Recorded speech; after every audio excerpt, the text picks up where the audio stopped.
Happy Friday, everybody. And now the good news. I'm Reverend Barbara Jean, and I am so delighted to be here with you tonight or this afternoon, depending where you are in the world. And so we bring you the good news every week, something that we can use a lot of, I think.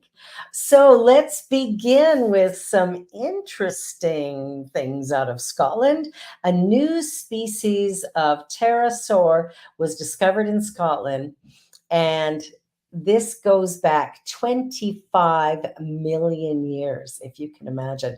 So the Isle of Skye isn't known colloquially for paleontology, but during the Jurassic era, it was a hotspot for pterosaurs, and a newly described species of this flying reptile is surprising scientists. So belonging to the clade Darwinoptera, it joins two other species, both of which were found in China, and is the second different species to be found on the famous island. The rarity of Middle Jurassic pterosaur fossils and their incompleteness have previously hampered attempts to understand their early evolution. The animal now is the name comes from the Scottish Gaelic word meaning mist, a reference to the name of the Isle of Skye, and the Latin word terra meaning wing. So this discovery shows that all principal Jurassic pterosaurs uh, clades evolved well before the end of the early Jurassic, earlier than previously realized. Contrastingly, the discovery also shows that pterosaurs persisted into the latest years of the Jurassic, alongside avians, the dinosaurs, which eventually evolved into modern birds. The time period that Coleoptera is from is one of the most important periods of pterosaur evolution, and is also one in which we have some of the fewest specimens, indicating its significance. And this helps to narrow down the timing of several major events in the evolution of flying reptiles. So its appearance in the Middle Jurassic of the UK was a complete surprise, as most of its relatives are from China. And it shows that the advanced group of flying reptiles to which it belongs appeared earlier than we thought and quickly gained an almost worldwide distribution.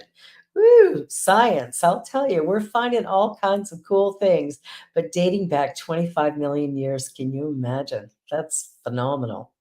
All right. Well, again, going into the history books, a geologist found a mega structure built by Ice Age hunters submerged in the Baltic Sea.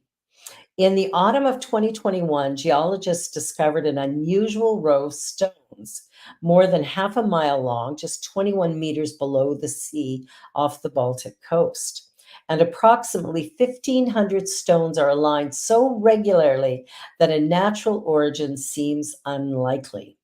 A team of researchers from different disciplines now concluded that Stone Age hunter gatherers likely built this structure around 11,000 years ago to hunt reindeer. The finding represents the first discovery of a Stone Age hunting structure in the Baltic Sea region, and the scientists now present their findings in the proceedings of the National Academy of Sciences.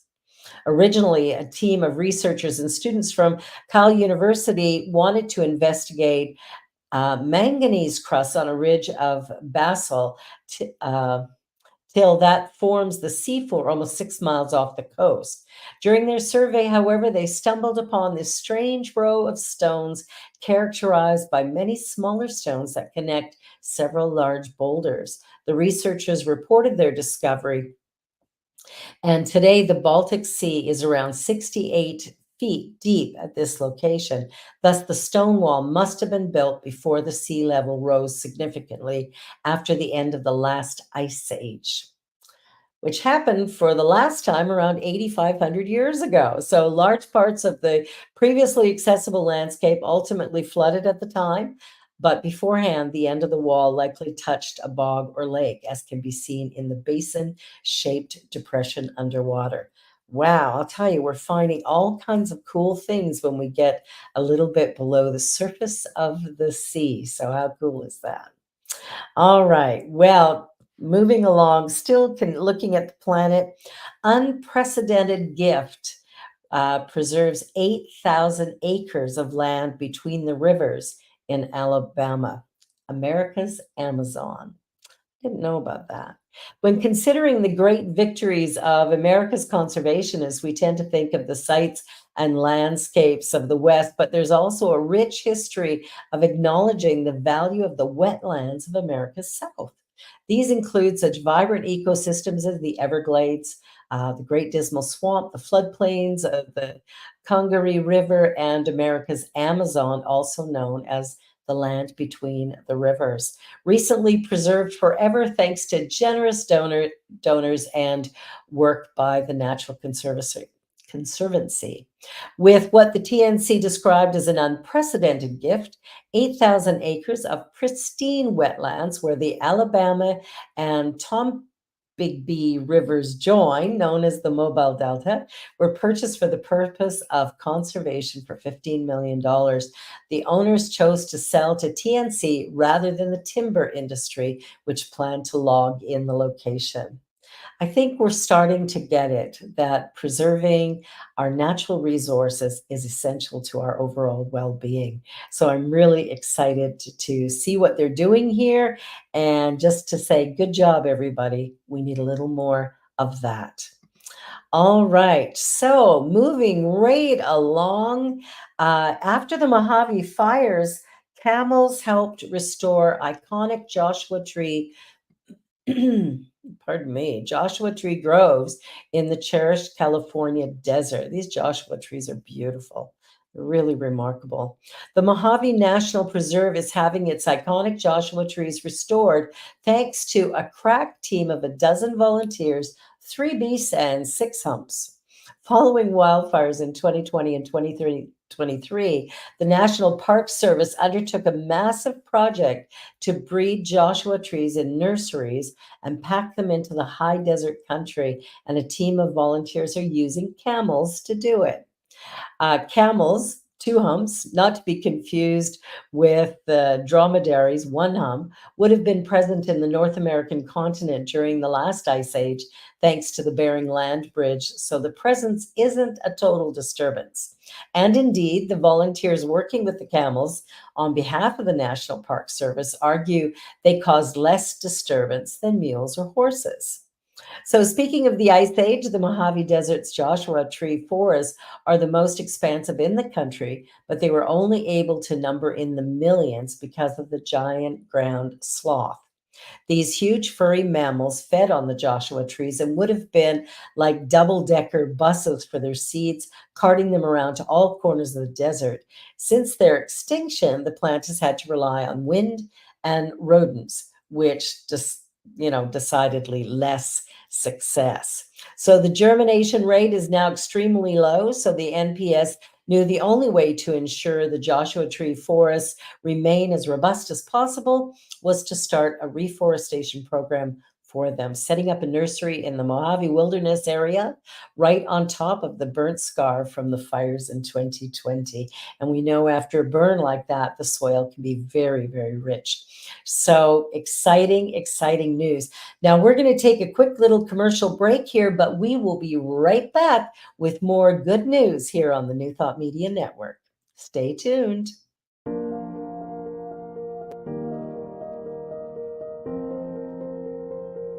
It was a treat. It was a bonding. It was a celebration of men. It was a celebration of men who want to deepen in their spiritual awareness of one another, of themselves. Welcome. We are a brotherhood of spiritually minded and open-hearted positive men. We invite you to join us.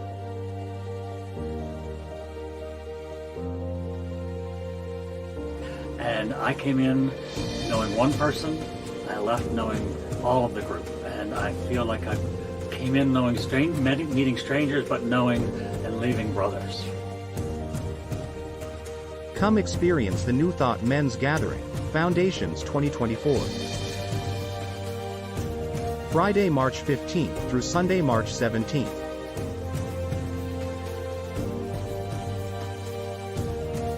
With Reverend Robert Brzezinski, Reverend Patrick Creelman, Reverend Eamon Duffy, and special guest musician Jamie Lula. In Vernonia, Oregon, at Camp Cedar Ridge.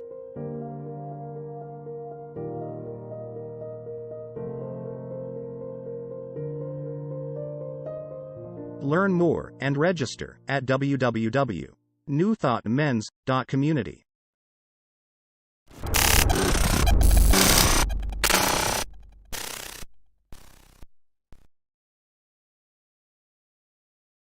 And we're back. Well, we have lots more good news for you tonight. So I hope you stick around for the whole show. So, America has a higher percentage of bilingual citizens than the French, Italians, or British. I wonder if they have more than the Canadians. Not sure. So, proprietary survey and research data from a DC think tank have demonstrated that a greater percentage of Americans are bilingual than the French, Italians, or British, despite these Europeans having a more immediate need for bilingualism. Visits to Milano, Paris, or Amsterdam may have given generations of Americans the wrong idea about the talent inherent in the tongues of Europeans, namely that all can easily produce 2 or 3 languages. The America the Bilingual Project was found that the EU average for number of bilingual citizens is 25% of the country's population, while the US is 23%, a few percentage points higher than France and Britain, and just 5% less than Germany, and double that of the Italians. There are approximately 76 million bilingual Americans, which is 3 times as many as Germany, the next highest country in Europe in terms of absolute numbers of bilingual citizens, but also represents more speakers of the world's most spoken languages than any other country. The US has more English Spanish bilinguals than all of Latin America combined. So it's no surprise that the project found that 66% of American bilinguals are Spanish speakers. But the US also contains more than 1 million speakers of 7 other languages. These include Tagalog, which is Filipino, Vietnamese, Mandarin Chinese, Yu Chinese or Cantonese, Korean, but also French and German. The US has between 100,000 and 1 million speakers of 35 other languages, the higher end represented by Portuguese, Hindi, Arabic, Russian, and Italian, and the lower represented by Persian, Greek, Hebrew, Romanian, Thai, Ukrainian, and Dutch. Obviously, immigration is a large part of this success story, but it wasn't always so. The trend up into the 1960s was actually the rapid abandonment of native languages over the first and second generations following immigration. And it's nice to see that change. I know my father, German descent, and he never taught us any German. So it would have been nice to have that as a second language. But we're learning, aren't we? All right, moving right along. We've got a story here about Christian Bale, and he breaks ground on 12 foster homes to house hundreds of transitioning teens in California. The personal passion project of Hollywood A-lister Christian Bale seems to finally be coming to fruition as the Welsh actor recently broke ground on a children's foster care village in Palmdale, California. Founding the nonprofit Together California, it's taken Mr. Bale 16 years to really get the show on the road after being inspired to improve the foster care system following the birth of his daughter in 2005. Together, California acquired a 4.67-acre site adjacent to McAdam Park in Palmdale, a city in the north of LA, numbering around 160,000 inhabitants. The groundbreaking ceremony coincided with a break in the recent stormy weather all across North America, and left both the natural lighting and sense of the future looking a lot more sunny. I had a very unrealistic idea that within 1 year I'd have created a miniature Sound and Music with kids singing on hills in an endlessly joyful environment. the Batman star told The Hollywood Reporter. But I discovered no, it takes an awful long time and really well motivated people. It's complicated and tough to help kids. It should be a hell of a lot easier than it was, but I didn't flinch for 1 second. Offering pioneering care designed to keep foster siblings together, the village will feature 12 three-bedroom townhomes, each housing 6 children. A full-time, professionally trained foster parent will provide care and support. So, this is a great project, and it's something that we really do need to see more of in our world. Let's take care of our people, all of them, children, adults. Take care of all of them. All right.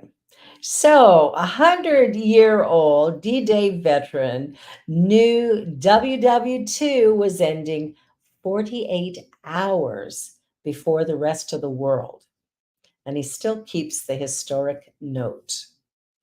Every child born into the Morgan family of Cheshire will be able to hold in their hands a very unique piece of World War II memorabilia thanks to the current patriarch, Bernard.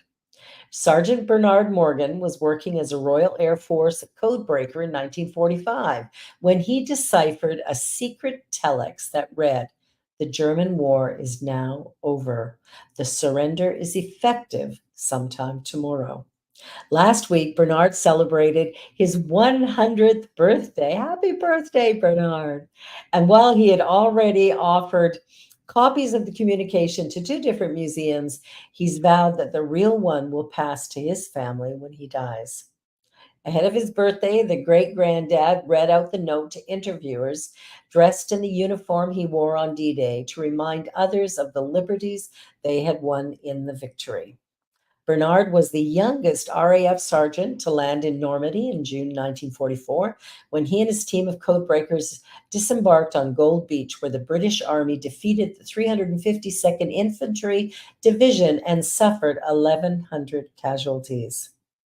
I'm always keen for the younger generation to know exactly what went on during the war and to appreciate the sacrifice that our lads made so that we can enjoy the freedoms we have today. He was stationed in Germany when he got the message on around May 6, 1945, declaring that the war in Europe was ending via his Typex machine. The note stated, "The German war is now over.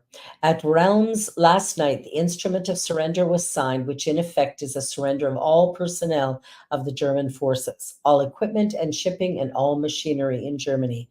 Nothing will be destroyed anywhere. The surrender is effective sometime tomorrow. This news will not be communicated to anyone outside the service, nor to the members of the press." Following the news, as you might imagine, Bernard had a big party with his close comrades, lighting a huge bonfire and celebrating into the night while being careful not to give the game away. Interesting. We forget that sometimes news comes out a little ahead of when everybody else receives it. All right. Well, here's a sweet mother-daughter story. A 6-year-old saves mom's life during a medical emergency. I'll tell you, our little kids, they're really, really smart. We need to keep training them well. In a heartwarming tale of courage and quick thinking, 6-year-old Quinn Hill became an unexpected hero when she took decisive action during a medical emergency that saved her mother's life. Jennifer Hill, a 39-year-old mother of three, was at home preparing dinner for Quinn and her younger brother when she suddenly began to seize. The last thing she remembered was sitting in a chair looking up at the ceiling and experiencing abnormal breathing. Quinn, realizing the severity of the situation, sprang into action. Recalling the incident, Jennifer told GMA, "Quinn told me that I actually sat down in the chair that I'm sitting in right now, and I looked up at the ceiling and started breathing weird.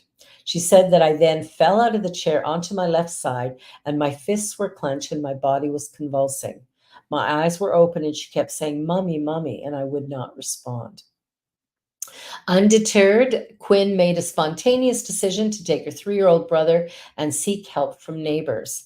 This is the first time they've ever left our home without us, Jennifer explained.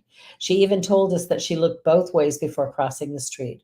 But they went to one neighbor's home and they were not home. And after that, they went to the next home that they knew. And that neighbor was home and responded. The neighbor promptly called 911 and Jennifer was rushed to hospital in North Carolina, and doctors determined that she had experienced a grand mal seizure, her first seizure ever. I'll tell you, our little kids, they are far sharper than we sometimes give them credit for. So, way to go, Quinn. You've done good, little girl. Keep it up. All right. Well, speaking of children and the wonderful things they do, student athletes gift over 100 scooters to elementary students on Valentine's Day. Yay! Happy Valentine's Day, filled with fun. Over 100 students at Fernway Park Elementary School were left in awe on Valentine's Day when they were surprised with brand new scooters, thanks to the generosity of a group of student athletes. Buddies Helpers, a nonprofit organization dedicated to inspiring student athletes to make a positive impact both on and off the field, orchestrated the surprise gift for 102 lucky students. The school's auditorium buzzed with excitement as parents, teachers, and children gathered for what they believed was a routine presentation, unaware of the surprise waiting for them. Fernway Park Elementary School principal Sandy Hutchinson expressed her delight at the unexpected gesture, saying it was a well-kept secret. This is just amazing. Look at these kids' faces. The random acts of kindness that happened are just so much fun. Random acts of kindness and senseless beauty. Something we can all participate in so easily. And sometimes it's just a smile. What a sweet gift. What a sweet thing on both sides to learn how to give and then at the same time to receive with great joy and love. I like it. Okay, so new zinc treatment can help to restore lost hearing in mice. Well, let's see. Anyone who has ever been to a loud concert knows the feeling of ringing ears. Some people experience temporary or even permanent hearing loss or drastic changes in their perception of sound after the loud noises stop. Scientists have discovered the biological mechanism of hearing loss caused by loud noise, which help them find a way to prevent it. When exposed to loud noises, some people experience temporary or even permanent hearing loss or drastic changes in their perception of sound after the loud noises stop. Researchers from the University of Pittsburgh in the US have now discovered that this noise induced hearing loss stems from cellular damage in the inner ear that is associated with the excess of free floating zinc, a mineral that is essential for proper cellular function and hearing. I didn't know that. Their experiments show drugs that work as molecular sponges, trapping excess zinc can help restore lost hearing. Or if administered before an unexpected loud sound exposure, can protect from hearing loss. Noise-induced hearing loss can be debilitating. Some people start hearing sounds that aren't there, developing a condition called tinnitus, which severely affects a person's quality of life. Noise-induced hearing loss impairs millions of lives, but because the biology of hearing loss is not fully understood, preventing hearing loss has been an ongoing challenge. To get their results published in the journal Proceedings of the National Academy of Sciences, the team studied the inner ear cells of mice. They found that hours after mice are exposed to loud noise, their inner ear zinc level spikes, which ultimately leads to cellular damage and disrupts normal cell to cell communication. Thankfully, mice who were treated with a slow releasing compound that trapped excess free zinc were less prone to hearing loss and were protected from noise induced damage. The researchers hope to test this treatment further with the goal of eventually making it available as a simple over-the-counter option to protect oneself from hearing loss. So the next time you go to a big concert, maybe this will be available. Save you some time and problems later. All right, let's move on to eyesight. New spiral shaped lenses, massive improvement for eyewear, potentially revolutionizing ophthalmology. Ophthalmologists have developed a spiral shaped contact lens that maintains clear focus at different distances and in varying light conditions. The new lens works much like progressive lenses uh, used for vision correction, but without the distortions typically seen with those lenses. It could help advance contact lens technology, intraocular implants for cataracts, and miniaturized imaging systems. The inspiration for the design came when the paper's first author, Laurent Gagnier, was analyzing the optical properties of severe corneal deformations in patients. This led him to conceptualize a lens with a unique spiral design that causes light to spin, like water going down a drain. The phenomena known as the optical vortex creates multiple clear focus points, which allow the lens to provide clear focus at different distances. How cool is that? All right, and our final little fun story, because we got to finish with something fun. I found Chanel in Goodwill and was happy. Then my jaw hit the floor. In the world of thrift store shopping, unexpected treasures are often waiting to be discovered, and one lucky shopper in Ramona, California, recently experienced a jaw-dropping fashion find at her local Goodwill store. The shopper, still in disbelief, took to Reddit to share her incredible journey. I found Chanel in Goodwill and was happy. Then my jaw hit the floor, she said. What caught her eye was a gown with the label Stavropoulos, a name not as widely recognized as Chanel, but with a rich history that left the shopper astonished. George Stavropoulos, a renowned designer, crafted gowns worn by iconic figures such as Jackie Kennedy, Lady Bird Johnson, and Elizabeth Taylor, among others. The shopper couldn't contain her amazement, expressing, I cannot imagine how this ended up in a rack at Goodwill. It's a sentiment echoed by many who appreciate the unexpected narratives that unfold within thrift store aisles, where pieces of history find new life. How fun is that? So next time you need a new dress, a new gown, a new something, something, maybe head to the thrift store. You just never know what you might find there. Thank you for watching this evening, and there'll be more good news next Friday, same time, same channel here on the New Thought Media Network. I'm Reverend Barbara Jean, and I am always grateful to be here with you. Have a most amazing weekend, and just know that the good news continues, especially when we focus our attention on that which is good, lively, beautiful, fun, and joyous. Have a great weekend. Know that you are loved, and keep watching the New Thought Media Network, and like, share, and subscribe. Hey, and make a donation. It's all for a good cause. Have a great weekend, everybody. Bye for now.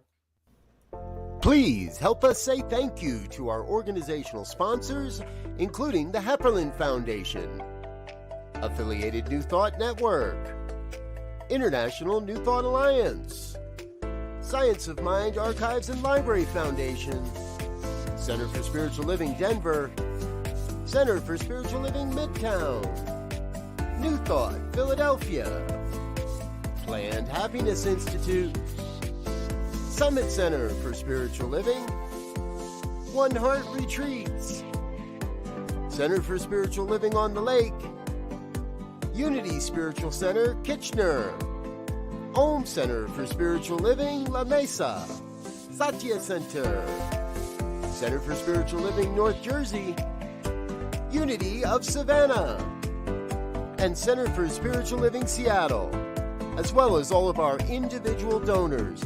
Thank you for making New Thought Media Network a place to be. Please come be you. And remember, like, share, and subscribe. New Thought Media Network, positively inspiring.